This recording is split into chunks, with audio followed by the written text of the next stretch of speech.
ഒരു കുഞ്ഞ് നോക്കുന്നത് അപ്പനിലേക്കോ അമ്മയിലേക്കോ അല്ല, അപ്പനിലെയും അമ്മയിലെയും ഭർത്താവിലേക്കും ഭാര്യയിലേക്കുമാണ്. അതൊരു പുതിയ കാര്യമാണ്. വളരെ പ്രധാനപ്പെട്ട ഒരു പോയിന്റ് അത്.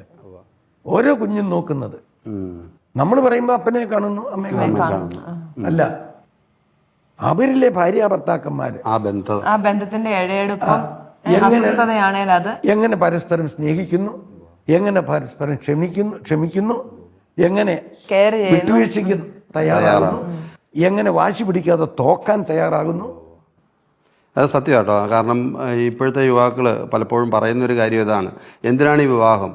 കാരണം എൻ്റെ വീട്ടിലെ അപ്പനും അമ്മയും തമ്മിൽ എപ്പോഴും അടിയാണ്, കലഹമാണ്, അവർ തമ്മിലൊരു സ്നേഹമില്ല, പിന്നെ എന്തിനു ഞങ്ങൾ വിവാഹം കഴിക്കണം? റിസ്ക് എടുക്കുന്ന എന്തിനാന്ന് പുതിയ തലമുറ ചോദിക്കുന്നത്. അതുകൊണ്ടാണ് അവര് കാണുന്ന ഈ കുടുംബജീവിതം എന്ന് പറയുന്നത് വലിയ ഭംഗിയോ മാധുര്യോ ഉള്ളതൊന്നും അല്ല.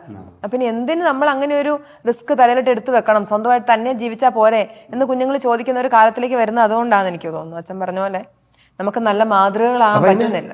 ആദ്യമേ പറയേണ്ടത് ലോകത്തിലേക്ക് വെച്ച് ഏറ്റവും സുന്ദരമായത് കുടുംബമാണ് എന്ന ഒരു ബോധ്യം കൊടുക്കണം, പിള്ളേർക്ക് കൊടുക്കണം.